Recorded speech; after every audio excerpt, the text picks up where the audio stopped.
के उच्चावचों के बारे में। सबसे पहले बात करते हैं हिंद महासागर के बारे में कि हिंद महासागर कहाँ पर स्थित है। यह क्षेत्रफल की दृष्टि से प्रशांत व अटलांटिक के बाद तीसरे स्थान पर आता है।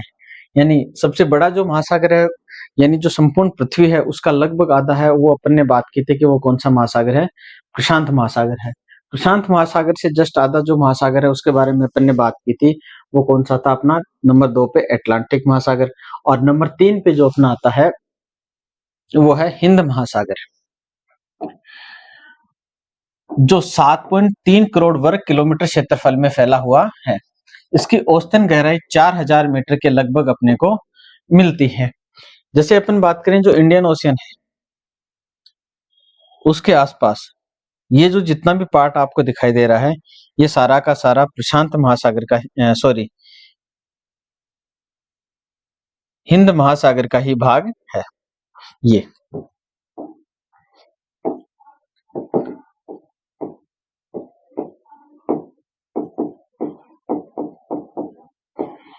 ठीक है। ये जो अपना है वो है भारत देश। ठीक, इस भारत के जो नीचे जो जितना भी पानी वाला पार्ट दिखाई देता है वो कौन सा है, हिंद महासागर का हिस्सा है। इस हिस्से को अपन कह देते हैं बंगाल की खाड़ी,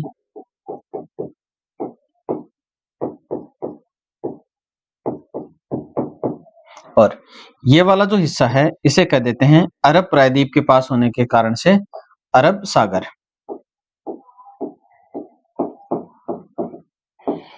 भारत के पूर्व और पश्चिम की अपन बात करें, ये जो भाग है वो पश्चिमी भाग है, ये जो भाग है वो पूर्वी भाग है। ठीक है, यहाँ पे ये जो छोटा सा दिखाई दे रहा है ये है श्रीलंका है, ये जो है मेडागास्कर द्वीप है, ये अफ्रीका महाद्वीप है, ये ऑस्ट्रेलिया महाद्वीप है। यहाँ पर जो मलेशियन जो जितने भी द्वीप समूह है, जावा, इंडोनेशिया सारे हैं जो द्वीप है वो आपको यहाँ पर मिलते हैं। ये जो जितना भी पार्ट है वो एशिया महाद्वीप का पार्ट रहने वाला है। ठीक है, तो इस तरह से अपन देखते हैं कि हिंद महासागर है वो इन क्षेत्रों में फैला हुआ है।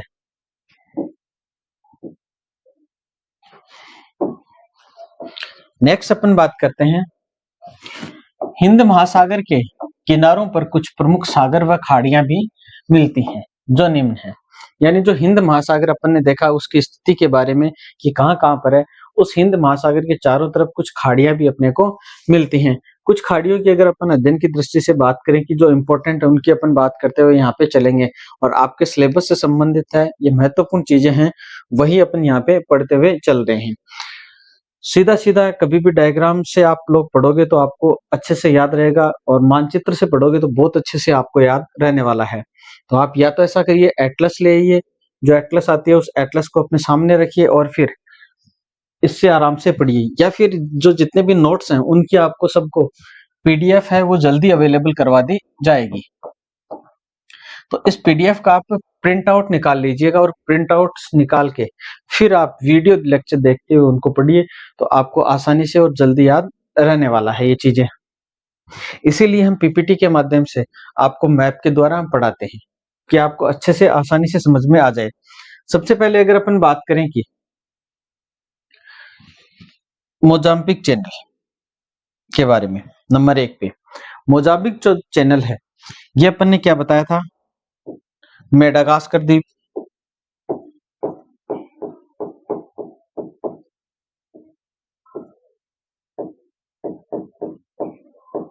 ठीक है। मेडागास्कर के पास में यह है अफ्रीका, मेडागास्कर और अफ्रीका के बीच में है मोजाम्बिक चैनल स्थित है। ठीक है, नंबर 2 पे आता है अदन की खाड़ी। अदन की जो खाड़ी है वो स्थित है यहाँ पर जो अरब सागर है, इस अरब सागर में स्थित है अदन की खाड़ी, और अदन की खाड़ी के पास से स्थित है नंबर 3 पे लाल सागर। लाल सागर के अंदर क्वेश्चन आए कि लवणता किस ओर से किस ओर बढ़ती है, तो लाल सागर के अंदर जो लवणता बढ़ती है वो दक्षिण से लेकर उत्तर की ओर बढ़ती है, यानी जो इसका दक्षिणी भाग है उसमें लवणता अपने को कम देखने को मिलती है। क्यों? क्योंकि ये जो पार्ट है वो इससे जुड़ा हुआ है, हिंद महासागर से जुड़ा हुआ है।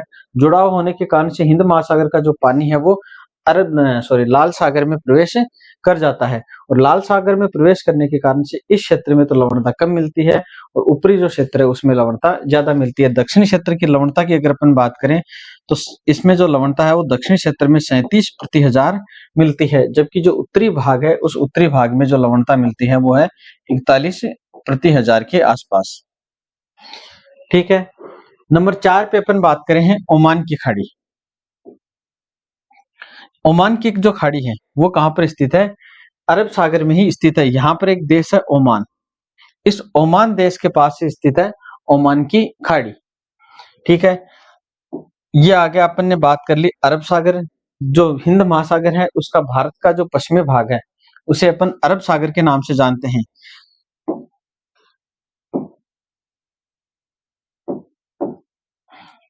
ये जो है वो है भारत देश। ये इसके नीचे आ गया श्रीलंका। तो भारत के जो जितना भी भाग पश्चिम में है वो है अरब सागर के अंतर्गत, और जो पूर्वी भाग है वो किसके अंतर्गत आएगा? बंगाल की खाड़ी के अंतर्गत आता है।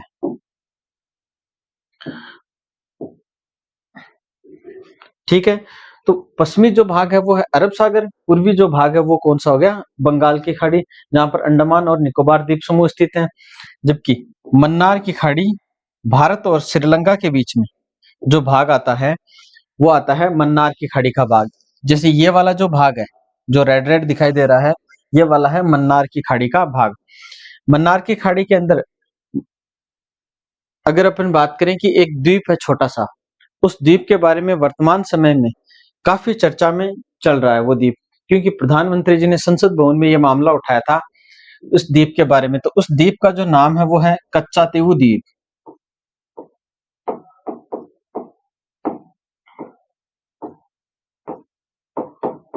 कच्चा तीवू द्वीप। प्रधानमंत्री जी ने ये कहा कि ये जो कच्चा तीवू द्वीप है ये जो अखंड भारत है उसी का हिस्सा था, और वर्तमान में श्रीलंका का इस पे अधिकार है, क्योंकि इंदिरा गांधी जी ने 1974 में ये जो कच्चा तीवू द्वीप है इस द्वीप को श्रीलंका को गिफ्ट में दे दिया था। ये सामरिक दृष्टि से बहुत ही महत्वपूर्ण द्वीप है, क्योंकि भारत के जितने भी जो मछुआरे जाते हैं वो इस कच्चा तीवू द्वीप पे जाकर के अपने जो जाल हैं वो सुखाते थे, और यहाँ से बहुत अधिक मात्रा में मछलियां मिलती हैं तो उन मछलियों को पकड़ने का काम भी किया करते थे। उसी प्रकार से श्रीलंका के जो मछुआरे आते हैं वो भी यहाँ पर अपने जाल को सुखाते हैं, और यहाँ से बहुत अधिक मात्रा में मछलियां मिलती हैं तो उनको पकड़ने का काम करते हैं। तो सामरिक दृष्टि से बहुत महत्वपूर्ण होने के कारण से यहाँ पर जो राज्य लगता है भारत का वो है तमिलनाडु राज्य। तो तमिलनाडु जो राज्य है वो हमेशा से ये दावा ठोकता रहा है कि ये जो कच्चा तीवू द्वीप है ये भारत का ही हिस्सा है। 1991 में जो जयललिता की सरकार बनी थी, 1991 में जयललिता ने सुप्रीम कोर्ट में इसमें एक याचिका दायर की है कि इसको वापस से भारत में मिलाया जाए इस करार को तोड़ करके। तो यहाँ पे मन्नार की खाड़ी बहुत इंपॉर्टेंट है, और यहीं पर स्थित है भारत और श्रीलंका के बीच में है पाक जल संधि।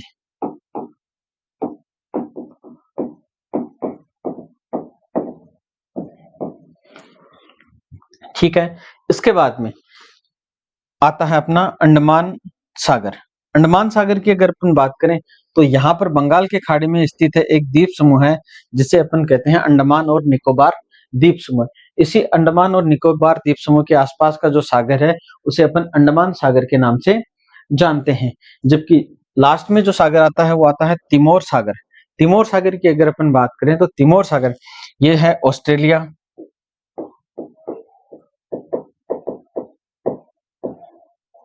और ये वाला है न्यूजीलैंड।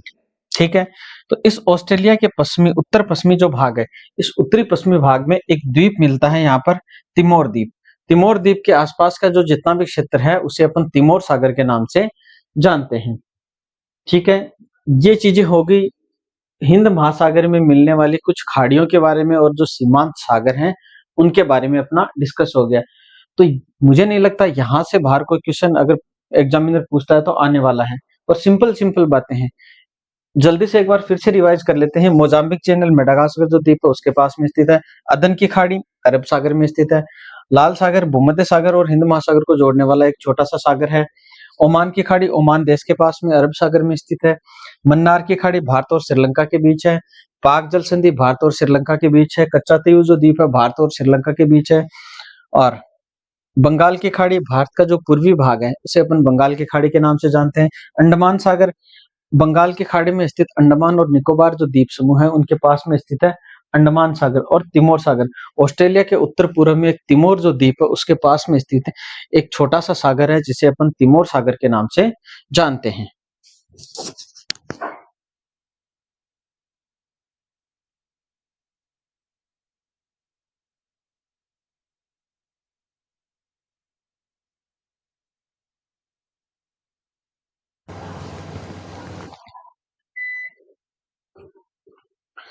ठीक है, नेक्स्ट अपन बात करते हैं हिंद महासागर की तली के उच्चावचों के बारे में। हिंद महासागर की तली के उच्चावचों की अगर अपन बात करें कि जिस प्रकार से प्रशांत महासागर और अटलांटिक महासागर की तली में जो उच्चावच मिलते थे उसी प्रकार से जो उच्चावच हैं वो अपने को हिंद महासागर के अंतर्गत देखने को मिलते हैं। इसके परिचय के अंतर्गत अगर ने सबसे पहला जो लेक्चर था उसमें अपन ने बात कर ली थी महाद्वीपीय मग्न तट के बारे में। जैसे ही अपन देखते हैं कि यह है अपना ऑस्ट्रेलिया,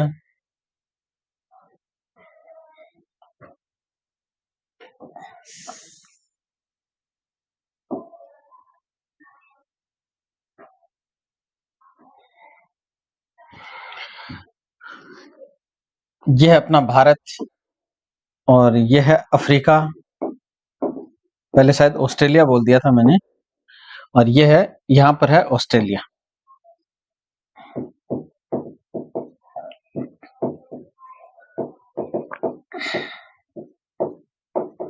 ठीक है, तो जैसे ही अपन महाद्वीपों से सागर की तरफ चलते हैं तो सबसे जो पहला भाग आता है उसे अपन जानते हैं महाद्वीपीय मग्न तट के नाम से। ये जो महाद्वीपीय मग्न तट है वो जितने भी जो सीमांत सागर हैं उनके आसपास अपने को देखने को मिलता है। ठीक है, इसके सबसे पहले अपन ने जो अपना परिचय वाला लेक्चर हुआ था उसमें अपन ने चर्चा कर ली थी। इसकी जो गहराई होती है वो लगभग 100 फेदम के आसपास होती है। ठीक है, इसका जो ढाल है वो लगभग 1 डिग्री ढाल होता है। और ये जो सबसे पहला जो भाग होता है वहीं पे अपने को महाद्वीप में मिलता है। इसके बाद में महाद्वीपीय मग्न ढाल के बारे में, इससे जो नेक्स्ट आगे वाला जो जितना भी भाग आता है उसे अपन महाद्वीपीय मग्न ढाल के नाम से जानते हैं। यानी तट के बाद में जो आगे वाला क्षेत्र है उसे महाद्वीपीय मग्न ढाल के नाम से जाना जाता है। और इसके ढाल की अगर अपन बात करें तो इसका जो ढाल होता है वो लगभग 2 डिग्री से लेकर के 5 डिग्री तक इसका जो ढाल है वो होता है। गहराई की अगर अपन बात करें तो लगभग 200 मीटर तक इसकी गहराई अपने को मिलती है। ठीक है, इसके बाद में आता है नंबर 3 पे गहन सागरीय मैदान। गहन सागरीय मैदान है जो जितना भी ये आगे वाला जो भाग बच गया उसे अपन जानते हैं गहन सागरीय मैदान के नाम से। जो गहन सागरीय मैदान है वो भी प्रशांत महासागर के बाद में नंबर 2 पे मिलता है, वो है हिंद महासागर में। प्रशांत महासागर की अगर अपन बात करें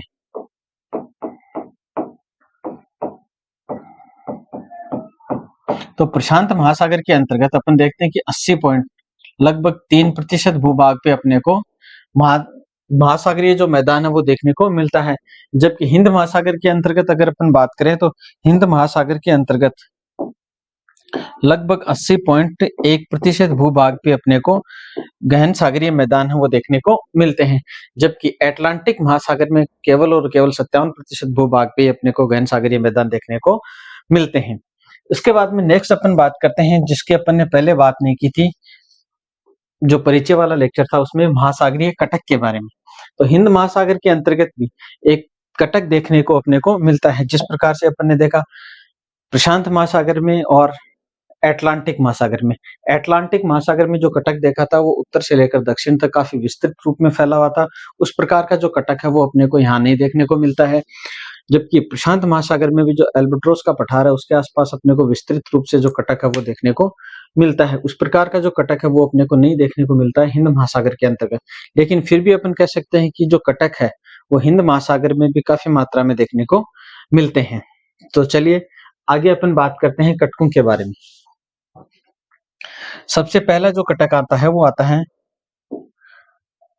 19 डिग्री ईस्ट रेंज। ये वाला जो कटक है ये आपको दिखाई दे रहा है लंबा, उत्तर से लेकर दक्षिण तक फैला हुआ जो कटक दिखाई दे रहा है, ये जो कटक है वो बंगाल की खाड़ी में स्थित है।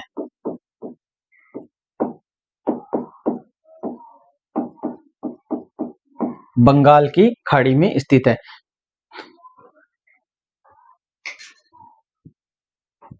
बंगाल की खाड़ी में स्थित 19 डिग्री ईस्टर्न रेंज कटक है। ये सबसे महत्वपूर्ण और इम्पोर्टेंट कटक के रूप में आता है। और यहाँ से अगर कोई क्वेश्चन पूछता है एग्जामिनर, तो उसका पहला सवाल यही रहता है कि बंगाल की खाड़ी या फिर हिंद महासागर में सबसे जो लंबा कटक है वो कौन सा है। तो हिंद महासागर का जो सबसे लंबा कटक है वो है 19 डिग्री ईस्ट रेंज कटक है, जो बंगाल की खाड़ी में स्थित है। इसके बाद में श्रीलंका से जैसे ही नीचे की ओर चलते हैं और भूमध्य रेखा ये जो दिखाई दे रही है आपको, ये है भूमध्य रेखा 0 डिग्री। ठीक है, इस 0 डिग्री से ऊपर और श्रीलंका से नीचे एक कटक आपको दिखाई दे रहा है ब्लू कलर का, ये बनाया हुआ, ये है लंकादीप चेकोस कटक के नाम से जाना जाता है। भूमध्य रेखा से जैसे ही नीचे की तरफ चलते हैं तो एक कटक अपने को मिलता है भूमध्य रेखा से जस्ट नीचे, उसे अपन जानते हैं चेगोस सेंट पॉल कटक के नाम से। ठीक है, और इसी चेगोस सेंट पॉल कटक के जस्ट नीचे एक बहुत बड़ा पठार अपने को देखने को मिलता है। इस पठार को जाना जाता है एम्स्टर्डम सेंट पॉल पठार के नाम से। ठीक है, इसी चेगोस सेंट पॉल कटक और एम्स्टर्डम सेंट पॉल का जो पठार है उसके बीच से एक कटक निकलता है जो जाता है पश्चिम की तरफ, मेडागास्कर की तरफ जाता है। उसे जानते हैं सेशेल्स कटक के नाम से जाना जाता है। और लंकादीप चेगोस कटक और चेगोस सेंट पॉल कटक से एक कटक निकल के ऊपर की तरफ जाता है जिसे सेकोत्रा चेगोस कटक के नाम से जाना जाता है। इस प्रकार से निकल के जाता है, तो इसे जाना जाता है सोकोत्रा चेगोस कटक के नाम से। ठीक है, जबकि अरब सागर में एक कटक स्थित है अरब प्रायद्वीप के पास, जिसे जाना जाता है कार्ल्सबर्ग कटक के नाम से जाना जाता है। ये वाला जो भाग है उसे कार्ल्सबर्ग कटक के नाम से जाना जाता है। इसके बाद में ये है अपना मेडागास्कर द्वीप। मेडागास्कर जो द्वीप है, उस मेडागास्कर द्वीप की तरफ भी जो एम्स्टर्डम सेंट पॉल कटक है उससे निकल के एक शाखा जाती है जिसे जाना जाता है मेडागास्कर कटक के नाम से। और एम्स्टर्डम सेंट पॉल कटक की दो शाखाएं नीचे की तरफ निकल के जाती हैं इस प्रकार से एक, और ये हो गई दूसरी शाखा। जो शाखा पूर्व की ओर जाती है इसे कहा जाता है दक्षिणी पूर्वी ईस्टर्न कटक या फिर एंटार्कटिक कटक के नाम से जाना जाता है। जबकि जो शाखा पश्चिम की तरफ निकल के जाती है उसे करगुलियन गॉसबर्ग कटक के नाम से जाना जाता है। इसी प्रकार अपन देखते हैं कि मेडागास्कर से जस्ट नीचे की तरफ एक कटक अपने को मिलता है, अलग ही रूप में अपने को देखने को मिलता है, जिसे प्रिंस एडवर्ड कटक के नाम से जाना जाता है। प्रिंस एडवर्ड क्रोजेट कटक के नाम से जाना जाता है। इस प्रकार से अपन देखते हैं कि हिंद महासागर में मुख्य रूप से ये कटक है वो देखने को मिलते हैं। मुझे नहीं लगता कि आपको जो ये पढ़ाया है इससे ज्यादा कुछ पढ़ने की आवश्यकता है। मोटे मोटे तौर पे अपने को इन कटकों के जो डायग्राम है वो याद रखने की मैप में इस तरह से वो जो कटक है वो यहाँ पर मिलते हैं। जैसे आप हिंद महासागर का मैप बना लेते हो, फिर आप इसमें एक निशान यहाँ लगा लेना कि लंकादीप चेगोस कटक है। जस्ट थोड़ा उससे नीचे सेंट पॉल चेगोस कटक है 0 डिग्री से जस्ट नीचे भूमध्य रेखा से, और चेगोस सेंट पॉल कटक के नाम में नीचे है जो है एम्स्टर्डम सेंट पॉल का पठार है। तीन तो ये सिद्ध में हो एक जैसे हो गए, एक सिद्ध में हो गए। एम्स्टर्डम सेंट पॉल कटक से दो शाखाएं नीचे की तरफ निकलती हैं, एक शाखा जाती है पश्चिम में और दूसरी जाती है पूर्व में। जो शाखा पूर्व में जाती है उसे जाना जाता है दक्षिणी पूर्वी इंडियन कटक या फिर एंटार्क्टिक कटक के नाम से जाना जाता है, और जो शाखा पश्चिम की तरफ जाती है उसे करगुलियन गॉसबर्ग कटक के नाम से जाना जाता है। और मेडागास्कर द्वीप के पास में एक कटक है जिसे मेडागास्कर कटक के नाम से जाना जाता है। चेगोस सेंट पॉल कटक और एम्स्टर्डम सेंट पॉल कटक से एक शाखा पश्चिम की तरफ निकलती है जिसे सेशेल्स कटक के नाम से जाना जाता है। और मेडागास्कर जो द्वीप है उसके नीचे एक कटक मिलता है जिसे प्रिंस एडवर्ड कटक के नाम से जाना जाता है। और अरब सागर में जो अरब प्रायद्वीप है उसके पास में एक कटक है जिसे कार्ल्सबर्ग कटक के नाम से जाना जाता है। तो इस प्रकार से ये जो कटक है वो हो गए। और सबसे बड़ा जो कटक की बात करें तो वो है 19 डिग्री ईस्ट रेंज, सबसे बड़ा कटक। ठीक है, तो जैसे ही आपको ये पीडीएफ मिले, इसमें कुछ भी अगर एक्स्ट्रा लिखा हुआ है तो वो आप वहीं पे अपने जो नोट्स निकलवाओ उनमें लिख लेना। इसके बाद में महासागरीय कटक के बाद में अपन बात करते हैं कि इसमें कुछ द्रोणियों भी मिलती हैं, जो उनको निम्न जो द्रोणियां हैं वो यहाँ पर मिलती हैं हिंद महासागर के अंतर्गत। अगर अपन द्रोणियों की बात करें तो जिस प्रकार से अपन ने देखा था कि कटक और जो सागर हैं सीमांत सागरों के जो नाम दिए हुए थे, उसी प्रकार से अपने को द्रोणियों के नाम भी देखने हैं। तो सबसे पहले अपन बात करते हैं इंडो अंटार्कटिक द्रोणी के बारे में। इंडो अंटार्कटिक जो द्रोणी है वो यहाँ पर जो महासागर है, अंटार्कटिक महासागर है सबसे नीचे की तरफ, तो इंडो अंटार्कटिक जो द्रोणी है वो सबसे नीचे की तरफ ही मिलती है। इसके बाद में नंबर 2 पे जो आती है वो आती है मॉरिशस द्रोणी। मॉरिशस द्रोणी की अगर अपन बात करें तो हिंद महासागर में मेडागास्कर जो द्वीप है, इस मेडागास्कर द्वीप के दक्षिण और पूर्व में इस जगह पे एक छोटा सा द्वीप है जिसे मॉरिशस द्वीप के नाम से जानते हैं। इसी मॉरिशस द्वीप के पास में स्थित है मॉरिशस की द्रोणी। और नेक्स्ट आती है सोमालिया द्रोणी। अफ्रीका का एक देश है, काफी बार आपने नाम सुना है इस देश के बारे में। यहाँ पर स्थित है सोमालिया।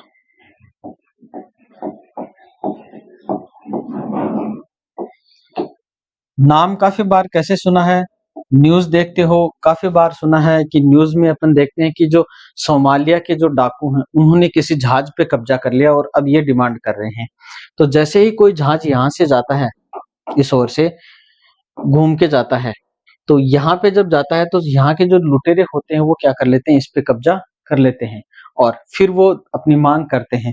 तो यहाँ के जो डाकू हैं वो फेमस डाकू हैं, समुद्री लुटेरे हैं, वो फेमस है काफी। विश्व में अगर कहीं भी जाके आप पूछोगे सोमालिया तो वो आपको बता देगा। अमूमन लोग सब यहाँ पे बता देते हैं कि सोमालिया अफ्रीका में स्थित है। ठीक है, तो सोमालियन जो द्रोणी है वो अपने को मिलती है यहाँ पर सोमालिया देश के आसपास। इसके बाद में है अरेबियन द्रोणी। अरेबियन जो द्रोणी है वो मिलती है आपको इस जगह पे, ये जो लाल सागर वाला और जहाँ पे अरब सागर का मिलन होता है, इस जगह पे जो द्रोणी है उसे अपन अरेबियन द्रोणी के नाम से जानते हैं। और यहाँ पर एक देश स्थित है, उस देश का नाम है ओमान। इस ओमान देश के पास में ही स्थित है ओमान की द्रोणी स्थित है। इसके बाद में अपन ने बात की बंगाल की खाड़ी की। बंगाल की खाड़ी में ही स्थित है बंगाल की द्रोणी। जो ये जो भारत है, इस भारत का जो जितना पूर्वी भाग है वो बंगाल की खाड़ी के रूप में जाना जाता है और यहीं पर स्थित है बंगाल की द्रोणी। इसके बाद में नेक्स्ट आती है अंडमान द्रोणी। बंगाल की खाड़ी में एक द्वीप समूह मिलता है, अंडमान और निकोबार द्वीप समूह। अंडमान व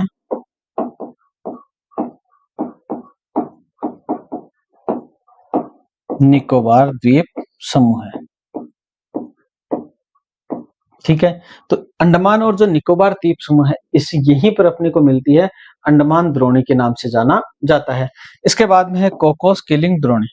कोकोस किलिंग द्रोणी की अगर अपन बात करें तो ये वाला जो भाग है वो है ऑस्ट्रेलिया महाद्वीप का। ठीक है, और यहाँ पर देखते हैं अपन इंडोनेशिया, मलेशिया, कोलालमपुर, जावा, ये जो द्वीप हैं वो सारे के सारे इसी जगह पे स्थित हैं। और यहीं पर एक छोटा सा द्वीप है वो मिलता है जिसे अपन जानते हैं कोकोस द्वीप के नाम से जानते हैं। कोकोस द्वीप, इसी कोकोस द्वीप के पास में स्थित है कोकोस किलिंग द्रोणी। ये जो कोकोस किलिंग द्रोणी है ये ऑस्ट्रेलिया के उत्तर और पश्चिमी जो भाग है वहां पे स्थित है। तो इस प्रकार से अपन देखते हैं कि हिंद महासागर में मुख्य रूप से ये जो द्रोणियां हैं वो मिलती हैं, कि सबसे दक्षिण में मिलती है इंडो अंटार्कटिक द्रोणी, इसके बाद में मॉरिशस द्रोणी, फिर सोमालिया देश के पास में सोमालियन द्रोणी मिलती है, अरब प्रायद्वीप के पास में अरेबियन द्रोणी मिलती है, ओमान देश के पास में ओमान द्रोणी मिलती है, बंगाल की खाड़ी में मिलती है बंगाल की द्रोणी, और इसके बाद में अंडमान निकोबार जो द्वीप समूह उनके उनके पास में मिलती है अंडमान द्रोणी, और कोकोस किलिंग द्वीप के पास में मिलती है कोकोस किलिंग द्रोणी। नेक्स्ट अपन बात करते हैं गर्तों के बारे में। हिंद महासागर में आपको सिर्फ एक गर्त के बारे में मुख्य रूप से ध्यान में रखना है कि हिंद महासागर में जो सुंडा गर्त है वो देखने को मिलता है। इंडोनेशिया के सुमात्रा और जावा द्वीपों के निकट स्थित सबसे गहरा गर्त है, जिसे अपन सुंडा गर्त के नाम से जानते हैं। जैसे अपन देखते हैं कि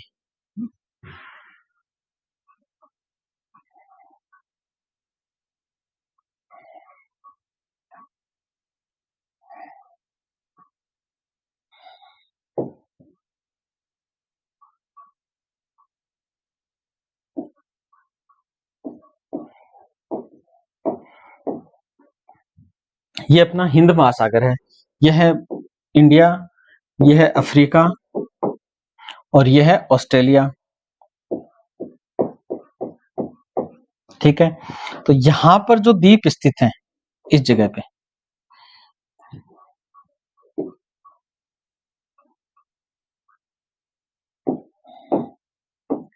इस जगह पे जो द्वीप स्थित हैं, इन द्वीपों को अपन किस नाम से जानते हैं? इंडोनेशिया और सुमात्रा और जो जावा द्वीप है इस जगह पे, यहीं पर स्थित है सुंडा गर्त। ये जो सुंडा गर्त है, ये हिंद महासागर का सबसे गहरा गर्त है।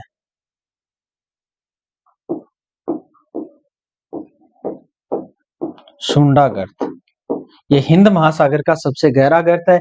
इसकी अगर गहराई पूछे, गहराई की बात करें तो इसकी जो गहराई है वो है 7,750 मीटर।